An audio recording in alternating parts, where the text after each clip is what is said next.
Bob Scully's World Show is made possible in part by GDI, Commercial Cleaning Services, one provider, one solution.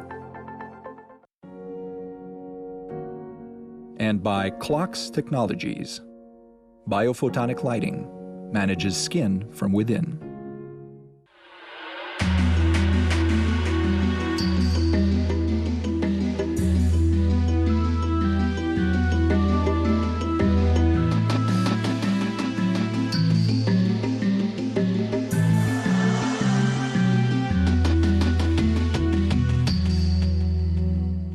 Hi, this is Bob Scully, and welcome to another edition of the World Show, the Free Markets Series. Chicago, what a great town. But who's taking care of it these days? Who's cleaning it up if it needs to be cleaned up?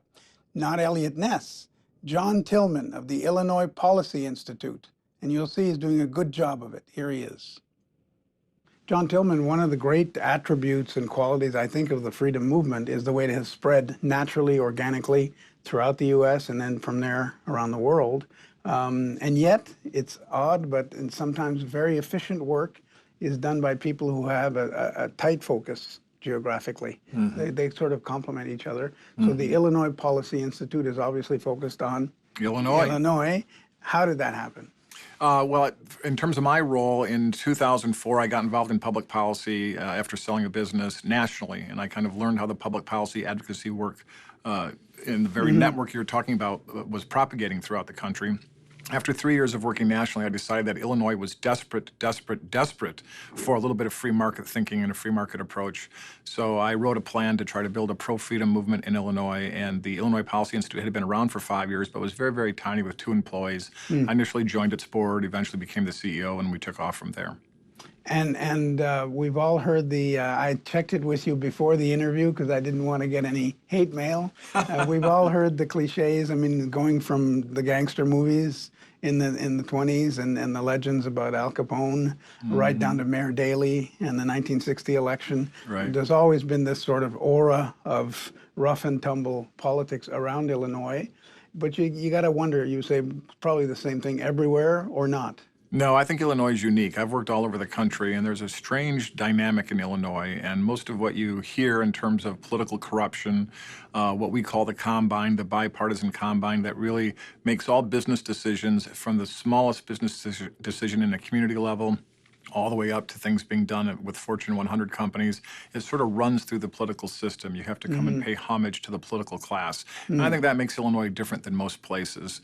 I could tell you stories about a CEO of a Fortune 500 company who was a friend of mine years ago, went in to see the then governor and, to discuss an issue of public policy, and the governor greeted him with, "What the F do you want?" And our speaker is renowned for his property tax appeals business. And when you go in to see him in the early days, he doesn't do this as much now apparently, but for a long time when you'd sit down to talk to him, he would say, "I noticed your company has a bunch of buildings in Cook County, and my firm has a property tax appeals business. Here's my card. You can call us. We'd like to help you with your property tax appeals. Now, what was it you wanted to talk to me about?"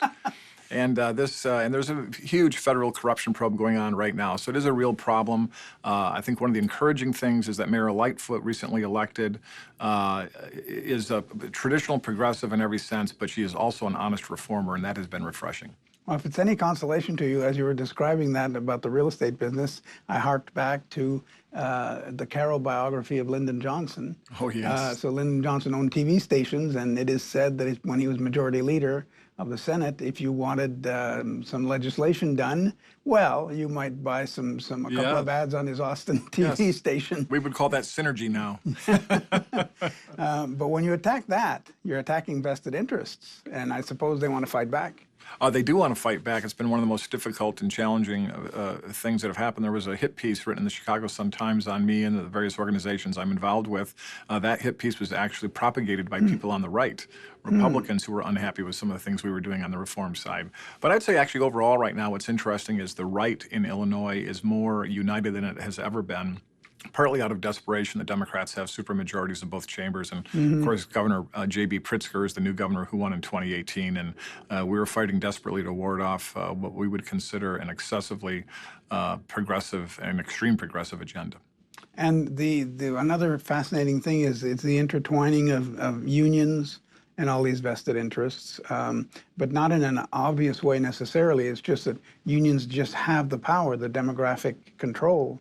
The civil service is pretty Right. vast. Right. And so if we forget about downstate for a moment, the whole Chicago area is under the sway, can we say that, under the sway of the labor unions? Oh, I think you can definitely say that. Certainly the public sector unions, which is what we mostly focus on, we think that is a real problem, the level of control and influence they have on the political system and the stranglehold they have.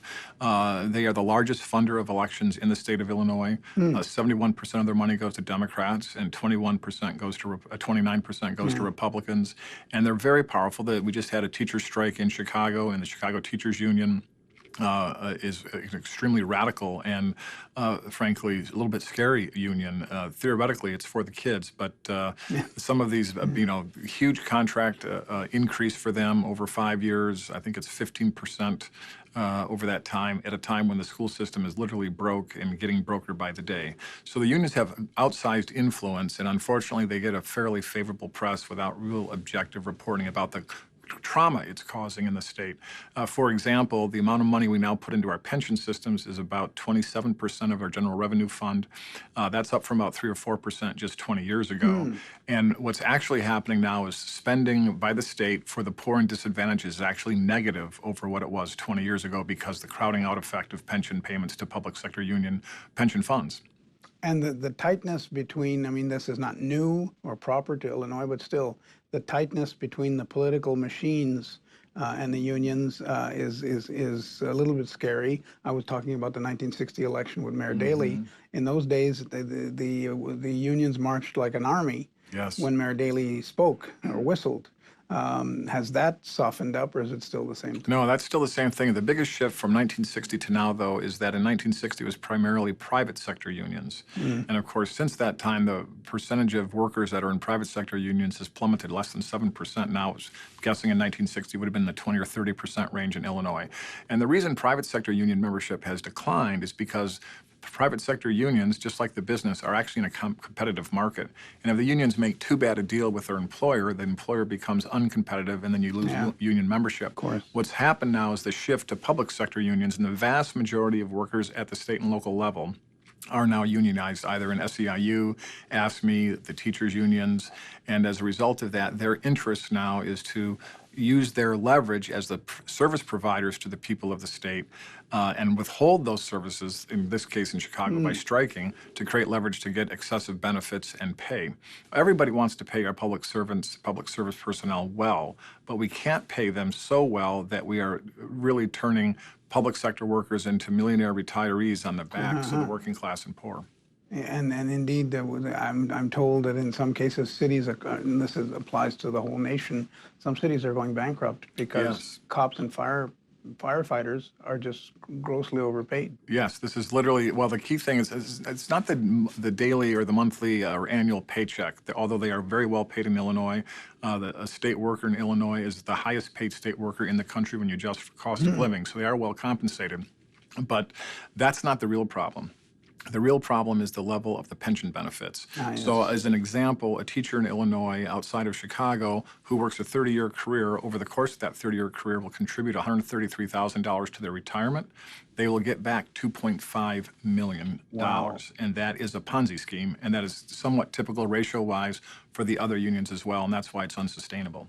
I've got to join the police force in Illinois or the firefighting force. Yes. Well, you're correct. What's happening in Illinois right now, we call the municipalities that are struggling, they're the canaries in the coal mine, and they no longer can provide just basic municipal services in many cases, including police and fire, especially in South Cook County, because they're making these very large pension payments. And I was wondering, as I was reading all this, I was thinking there's something Eastern about the city of Chicago. We're used to this, all these stories, and with older cities, New York, Boston, that have entrenched crime syndicates and so on.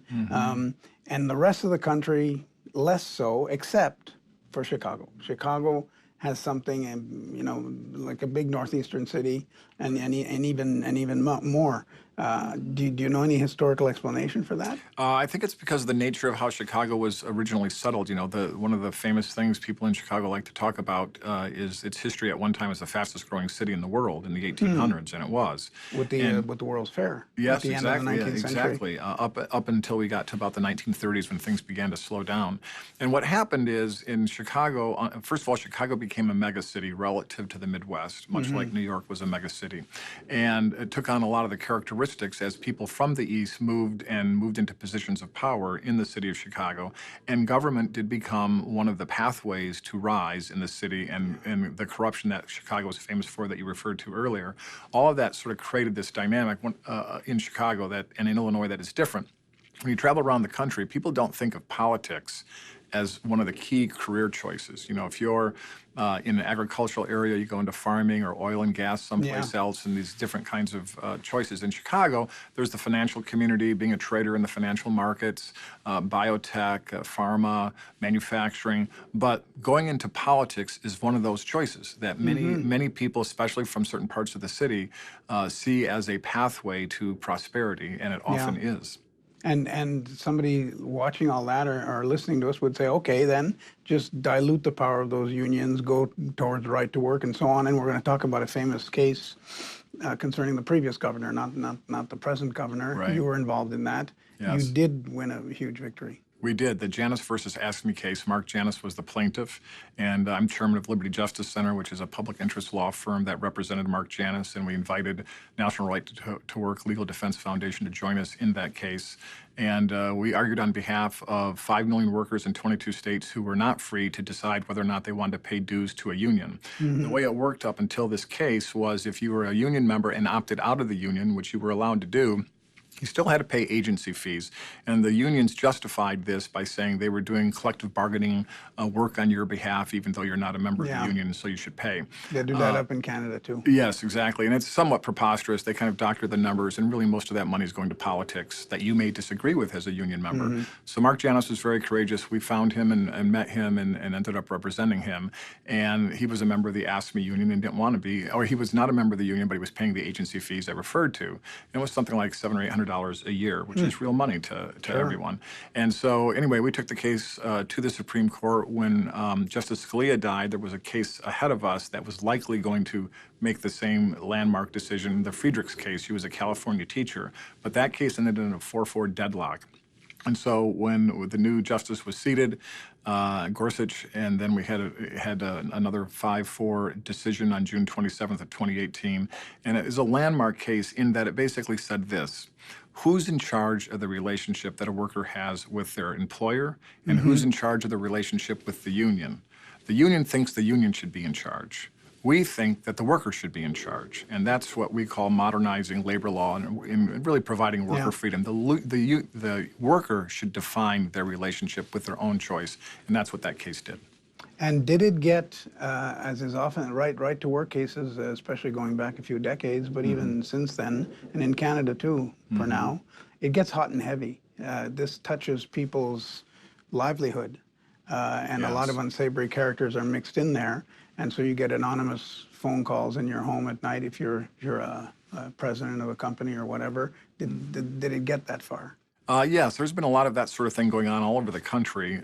Fortunately for Mark, we were a little worried that would happen with Mark, but Mark was actually treated fairly well. They kept their hands off him, although they did ostracize him at work and didn't treat him very nicely. But there was all kinds of union thuggery going on all over the country where they would try to railroad home health care workers, daycare workers that, as Justice Alito said, were shanghaied into the union. They didn't join the union, but by executive order, they were put into the union, and then part of their stipend from the state would be pulled from their stipend to go to the union coffers.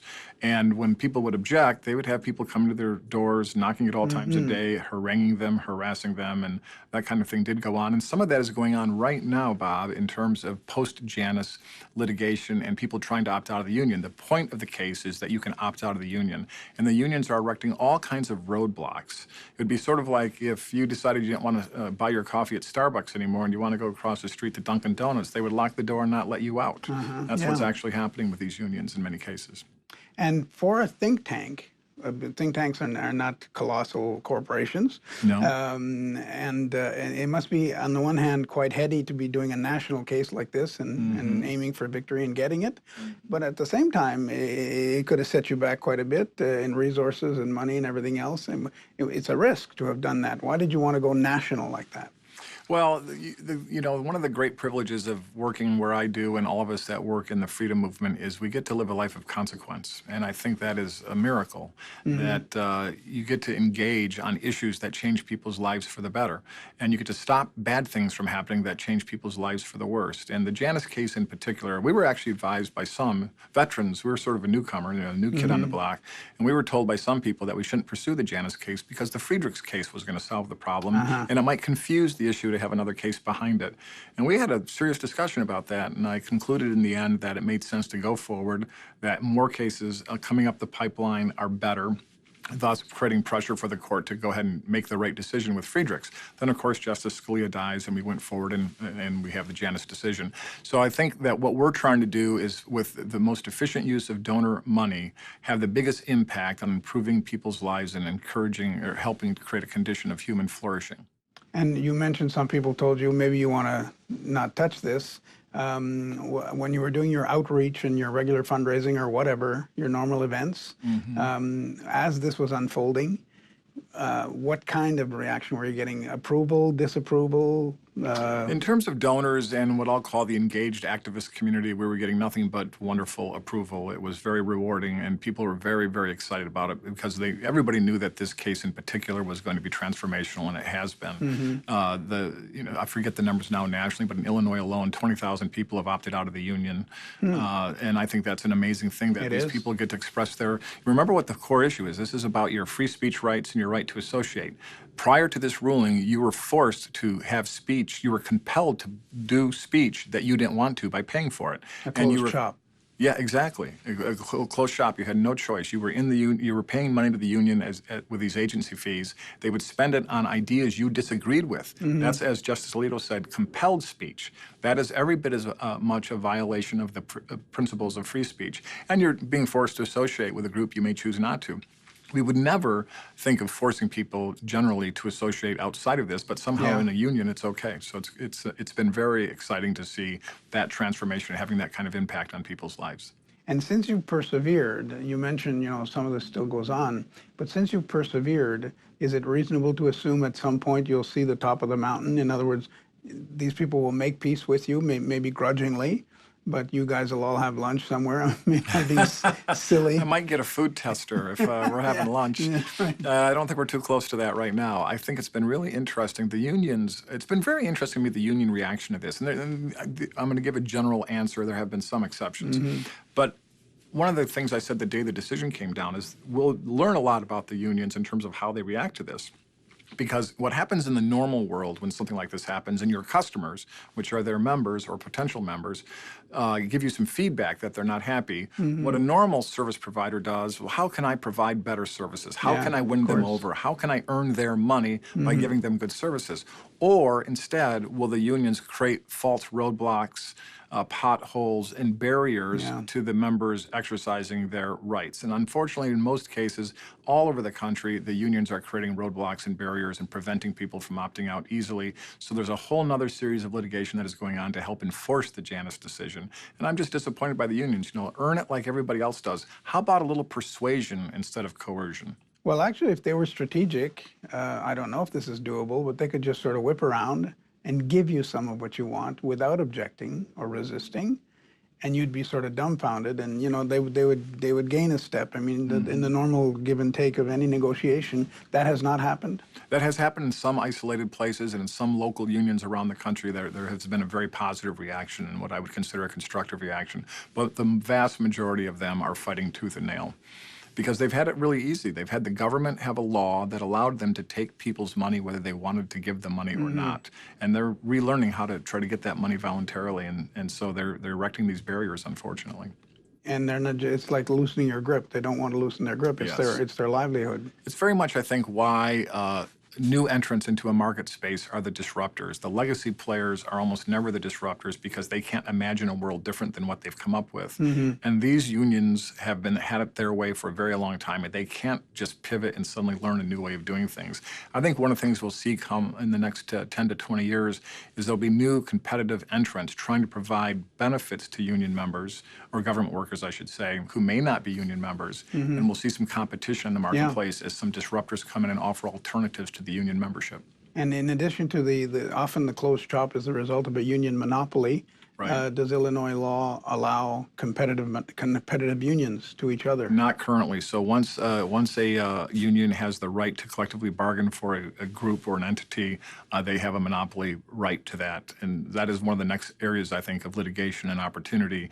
It's a whole subject matter about government monopolies, but I think it's an area of great interest in terms of public interest law, is that we should outlaw and declare unconstitutional the very concept of a government monopoly, not just in terms of collective bargaining, of course, but in all services. The water company, the electric company, there's places all over the country where governments, local governments in particular, own the local water company or the local electric company, and they will literally pass laws to prevent competition from coming in while they're giving poor services to their community. And in the case of the unions, at least up in Canada, what will happen occasionally is they sort of, in a sly way, we can say that, go around and sign enough people to reach the minimum.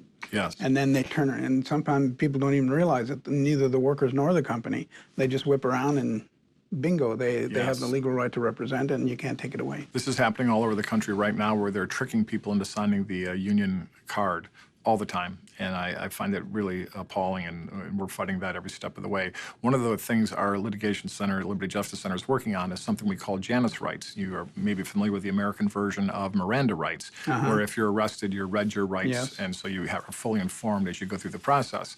We believe every government worker, when they come in, should be read their Janus rights, so they're fully informed of what they can do or not do. They can join the union if they want, they can not join the union if they want, and the union representative, when they come in to make their pitch, can't use coercion. That we think that is part of what the Janus rights protocols should be, and we're fighting to make that happen. And in Canada, again, another example that we've seen recently, and this time it went the other way. A lot of, think tanks and organizations like yours took the budgets of these unions, the big ones, and analyzed them, and then said, did you know that, $300 million this year went to this union, and what did they do with it? And just the figure 300 million, people said, what? Do you do some of that? We do some of that, and we particularly like to disclose and publicize the salaries of the union leaders as compared to the average income of a union member, and that usually goes over not so well. It's a good thing you're not dealing with the old gang. Yes, Jimmy Hoffa and yes, we know what happened to him. Yeah, exactly. Well, we sort of know what happened to him. Well, on that note, by the way, we have a nice occasion to end maybe on something positive, because it's important not to just give the negative. Can you tell us what the unions have done right? How they help? Nobody's calling for their abolition, right? No, I think one of the things I always like to emphasize, this is not a union member's fault. We're not blaming union members, rank and file members. We just think every single union member should have a choice, join or not join. And we also think that there should be regular re-elections and re-voting by union members. Some of these union members are in the union and there hasn't been a vote in decades. Yeah, of course. But I think one of the things the unions have done well, and I think one of the things we lose sight of sometimes, is that unionization in America, at least, which I'm more familiar with, in the 20s and 30s, was absolutely essential to creating the middle class. There was definitely an inequality of power between those who employed people and those who were working. And the union movement really created an incredible middle class, and I really believe that. I think it was very nice. But what ended up happening is the power was all with the business owner, and now it had shifted all the way, now the power is with the union. Yeah, that's and so when I say we got to modernize labor law, what I mean by that is we need to shift the power back to the worker. Let the worker be empowered to choose and define their relationship. And if we do that, then there's no problem having unions. They'll have to compete for that worker's loyalty just like everybody else does. And they may get it. And they may get it. And in the meantime, we've just given them a nice clip for their next recruitment campaign, courtesy of our conversation. I'm happy to do that. Yeah, we've been fair. So thank you so much, and long life to you and to the Illinois Institute. Thanks for having me on, Bob. I appreciate it.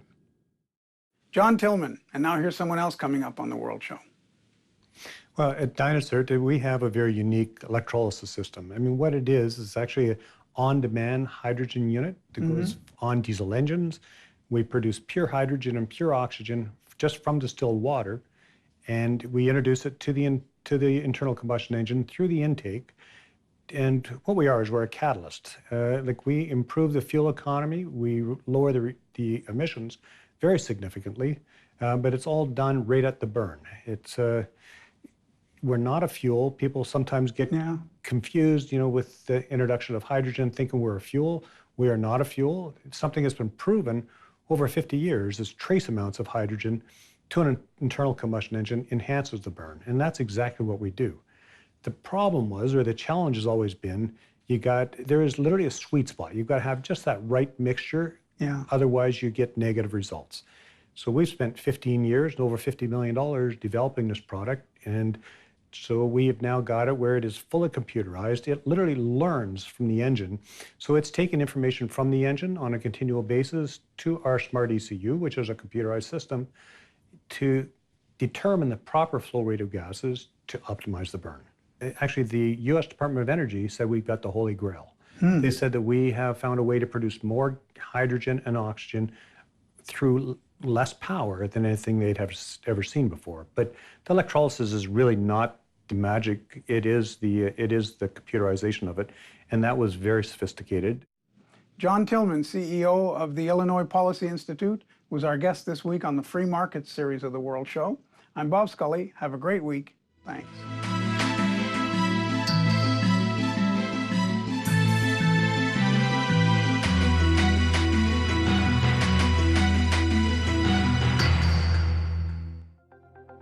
Bob Scully's World Show was made possible in part by GDI, Commercial Cleaning Services, one provider, one solution. And by Clocks Technologies. Biophotonic lighting manages skin from within.